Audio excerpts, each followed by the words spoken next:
everyone, welcome back to my YouTube channel. I am so glad you are here today. ಇವತ್ತಿನ ದಿನನ ನಾನು ಬೆಳಗ್ಗೆಯಿಂದ ಶುರು ಮಾಡ್ತಾ ಇದ್ದೀನಿ. ನಾನು ನನ್ನ ಪ್ರತಿದಿನನ ಶುರು ಮಾಡೋದೇ ಸುಪ್ರಭಾತ ಅಥವಾ ಭಕ್ತಿಗೀತೆಯನ್ನು ಕೇಳ್ತಾ ಶುರು ಮಾಡ್ತೀನಿ. ಇದರಿಂದ ನಮಗೆ ಡಿವೈನ್ ಪಾಸಿಟಿವ್ ಎನರ್ಜಿ ದಿನ ಪೂರ್ತಿ ಇರುತ್ತೆ. ದೇವ್ರ ಹಾಡುಗಳನ್ನ ಕೇಳೋದು ಅಂದರೆ ನನಗಂತೂ ತುಂಬ ಇಷ್ಟ.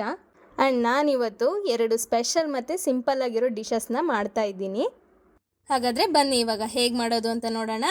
ಹಲೋ ಎವ್ರಿವನ್, ಈ ಹಣ್ಣು ಯಾವುದು ಅಂತ ಗೊತ್ತಾಯ್ತಾ? Butter fruit. ನನ್ನ ಮಗನಿಗೆ ತುಂಬ ಇಷ್ಟ. ಇದರಲ್ಲಿ ಇವಾಗ ಜ್ಯೂಸ್ ಮಾಡ್ತಾ ಇದ್ದೀನಿ. ಬನ್ನಿ ಹೇಗೆ ಮಾಡೋದು ಅಂತ ನೋಡೋಣ.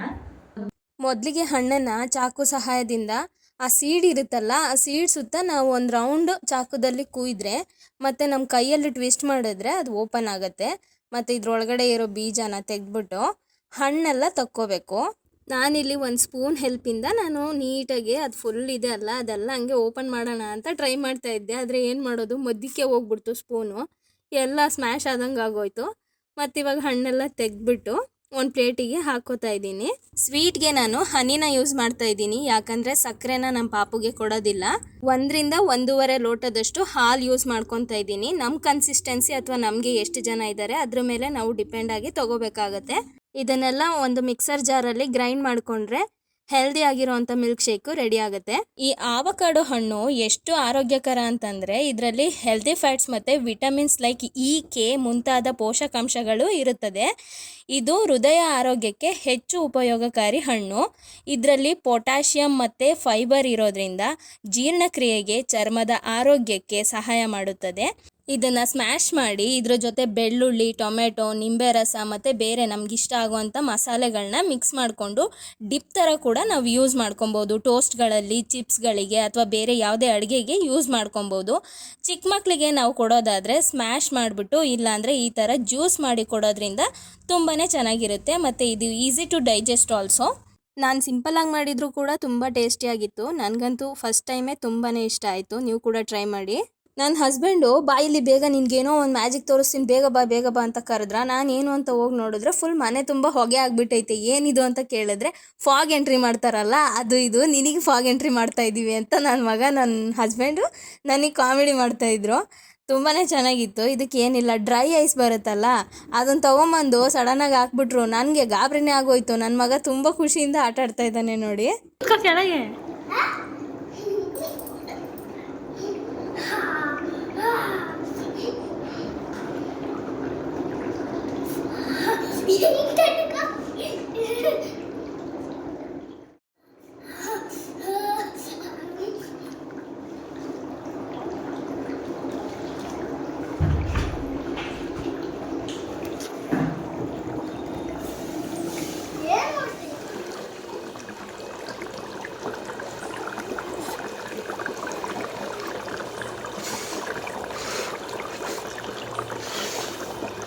ನಾನು ನನ್ನ ಮಗ ಅಂತೂ ಆ ಫಾಗೆಲ್ಲ ಪೂರ್ತಿ ಖಾಲಿ ಆಗೋವರೆಗೂ ಚೆನ್ನಾಗಿ ಆಟ ಆಡಿದ್ದೀವಿ. ಅವನು ಅವ್ರ ಪಾಪಂಗೆ ಹೇಳ್ತಾ ಇದ್ದ, ಪಾಪ ಇನ್ನೊಂದು ಸರಿ ತೊಗೊಂಬನ್ನಿ, ನನಗೆ ಇಷ್ಟ ಆಯಿತು ಅಂತ ಹೇಳ್ತಾ ಇದ್ದ.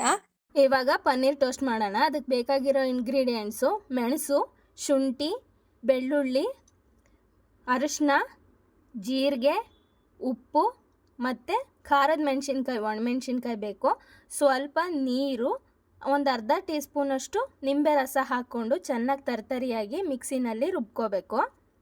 ಪನ್ನೀರನ್ನ ಚೆನ್ನಾಗಿ ತೊಳ್ಕೊಂಬಿಟ್ಟು ರುಬ್ಬಿರೋ ಪೇಸ್ಟಿಗೆ ಇವಾಗ ಪನ್ನೀರನ್ನ ಸೇರಿಸ್ಕೊತಾ ಇದ್ದೀನಿ. ಯಾಕೆ ತೊಳ್ಕೊಬೇಕು ಅಂತಂದರೆ ಇದು ಮನೇಲೇ ಮಾಡಿರೋ ಪನ್ನೀರ್ ಆಗಿರೋದ್ರಿಂದ ಹಸಿ ವಾಸನೆ ಎಲ್ಲ ಹೋಗೋ ಥರ ನೀಟಾಗಿ ತೊಳ್ಕೊಬೇಕು. ಇವಾಗ 1 ಸ್ಪೂನ್ ತೊಗೊಂಡು ಆ ಪನ್ನೀರ್ಗೆ ನಾವು ರೆಡಿ ಮಾಡಿರೋ ಪೇಸ್ಟೆಲ್ಲ ನೀಟಾಗಿ ಮಿಕ್ಸ್ ಆಗೋ ಥರ ತಿರುಗಿಸ್ಕೋಬೇಕು. ಮೇಲೆ ಕೆಳಗೆ ಹಾಕಿ ನೀಟಾಗಿ ಅದು ಪೇಸ್ಟ್ ಒಂದು ಲೇಯರ್ ಕೋಟಿಂಗ್ ಆಗೋ ಥರ ಚೆನ್ನಾಗಿ ಮಿಕ್ಸ್ ಮಾಡ್ಕೊಬೇಕು. ಯಾಕೆ ಅಂತಂದರೆ ತವಾದ ಮೇಲೆ ಹಾಕಿದ್ಮೇಲೆ ತವಾದಲ್ಲಿ ಸ್ವಲ್ಪ ಹಿಡ್ಕೊಂಬಿಡುತ್ತೆ, ಅದರಿಂದ ಚೆನ್ನಾಗಿ ಮಿಕ್ಸ್ ಮಾಡಿಕೊಂಡ್ರೆ ಚೆನ್ನಾಗಿ ಬರುತ್ತೆ. ಇವಾಗ ಬಾಣಲಿಯಲ್ಲಿ ಒಂದು 2 ಸ್ಪೂನಷ್ಟು ಎಣ್ಣೆನ ಹಾಕ್ಕೊತಾ ಇದ್ದೀನಿ. ನೀವು ಬಾಣಲಿ ಆದರೂ ಯೂಸ್ ಮಾಡ್ಬೋದು, ಇಲ್ಲ ತವ ಬರುತ್ತಲ್ಲ ತವನಾದರೂ ಯೂಸ್ ಮಾಡ್ಬೋದು, ನಿಮ್ಮ ಕಂಫರ್ಟು. ನನ್ನ ಹತ್ರ ಬರೀ ಬಾಣಲಿ ಇದ್ದಿದ್ದರಿಂದ ನಾನು ಬಾಣಲಿನ ಯೂಸ್ ಮಾಡ್ಕೊತಾ ಇದ್ದೀನಿ. ಇವಾಗ ನಾವು ರೆಡಿ ಮಾಡಿ ಇಟ್ಕೊಂಡಿದ್ದಂತಹ ಪನ್ನೀರನ್ನ ಇಲ್ಲಿ ಬಾಣಲಿ ಒಳಗಡೆ ಹಾಕ್ಕೋತಾ ಇದ್ದೀನಿ. ನಾನು ಎಕ್ಸ್ಟ್ರಾ ಏನೇನಿತ್ತಲ್ಲ ಗ್ರೇವಿ ಅದನ್ನೆಲ್ಲದನ್ನು ಸೇರಿಸ್ಕೊತಾ ಇದ್ದೀನಿ. ತಳದಲ್ಲಿ ಹಿಡ್ಕೊಂಡ್ರೂ ಕೂಡ ಪನ್ನೀರ್ಗೆಲ್ಲ ಚೆನ್ನಾಗಿ ಹತ್ಕೊಂಡಿರುತ್ತೆ. ಅದಕ್ಕೆ ನಾನು ಮೇಲ್ಗಡೆಗೆ ಹಾಕ್ಕೋತಾ ಇದ್ದೀನಿ ರುಬ್ಬಿಟ್ಟಿರೋ ಪೇಸ್ಟ್ನ. ಪನ್ನೀರನ್ನ ಜಾಸ್ತಿ ಹೊತ್ತು ಕುಕ್ ಮಾಡೋ ಅಷ್ಟೇನಿಲ್ಲ, ಅದು ಬೇಗನೆ ಬೆಂದೋಗುತ್ತೆ. ಆದರೆ ಮಸಾಲೆ ಎಲ್ಲ ಬೇಯಬೇಕಲ್ಲ, ಅದಕ್ಕೆ ಒಂದು ಸ್ವಲ್ಪ ಚೆನ್ನಾಗಿ ಕೈ ಆಡಿಸ್ಕೊಂಡು ತಳದಲ್ಲಿ ಹಿಡ್ಕೊಳ್ದಂಗೆ ತಿರುಗಿಸ್ಕೊಳ್ತಾ ಇರಬೇಕು. ಇವಾಗ ಬೌಲಿಗೆ ಸರ್ವ್ ಮಾಡ್ಕೊತಾ ಇದ್ದೀನಿ. ನನ್ನ ಮಗಂಗೆ ಕೊಡೋಣ ಟೇಸ್ಟ್ ಹೆಂಗಿದೆ ಅಂತ ಹೇಳಿ.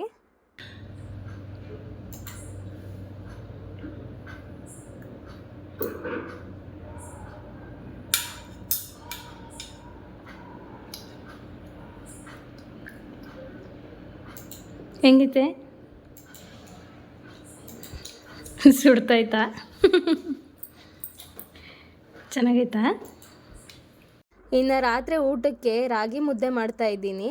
ಬೇರೆ ಏನೇ ಊಟ ಮಾಡಿದ್ರೂ ಮುದ್ದೆ ಊಟ ಮಾಡಲಿಲ್ಲ ಅಂತಂದರೆ ಅದೇನೋ ಸಮಾಧಾನನೇ ಆಗಲ್ಲ. ನನಗೆ ಯಾವಾಗಲೂ ಮುದ್ದೆ ಇರಲೇಬೇಕು. ನನ್ನ ಮಗನಿಗಂತೂ ತುಂಬ ಇಷ್ಟ.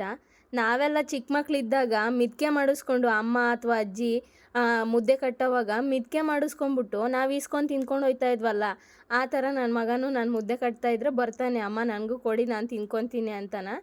ಮಿದ್ಕೆ ಮಾಡ್ಕೊಂಡು ಕೊಟ್ಟರೆ ಆಟ ಆಡ್ಕೊಂಡು ಅವನು ಅಲ್ಲೇ ಅರ್ಧ ಬರ್ಧ ಊಟ ಮಾಡ್ಕೊಂಬಿಟ್ಟಿರ್ತಾನೆ. ಮುದ್ದೆನ ಬೇಯಿಸೋಕ್ಕಿಟ್ಟು ಈ ಕಡೆಗೆ ಕಡಲೆಬೀಜ ಮತ್ತು ಮೆಣಸಿನ್ಕಾಯಿನ ಹುರ್ಕೊತಾ ಇದ್ದೀನಿ. ರಾಗಿ ಮುದ್ದೆಗೆ ಕಡಲೆಬೀಜದ ಚಟ್ನಿ ತುಂಬ ರುಚಿಯಾಗಿರುತ್ತೆ. ಚಟ್ನಿನೂ ರೆಡಿ ಆಯಿತು, ಮುದ್ದೆನೂ ಬೆಂದಿತ್ತು. ಅಷ್ಟೊತ್ತಿಗೆ ಕೆಳಗಡೆಗೆ ಇಟ್ಕೊಂಡು ಮುದ್ದೆನೆಲ್ಲ ಕಟ್ಕೊತಾ ಇದ್ದೀನಿ. ಚೆನ್ನಾಗಿ ತಿರುಗ್ಕೋಬೇಕು ಮುದ್ದೆ ಗಂಟಿಲ್ದಂಗೆ, ಆಮೇಲೆ ಮುದ್ದೆ ಕಟ್ಕೊಂಡ್ರೆ ಚೆನ್ನಾಗಿ ಬರುತ್ತೆ.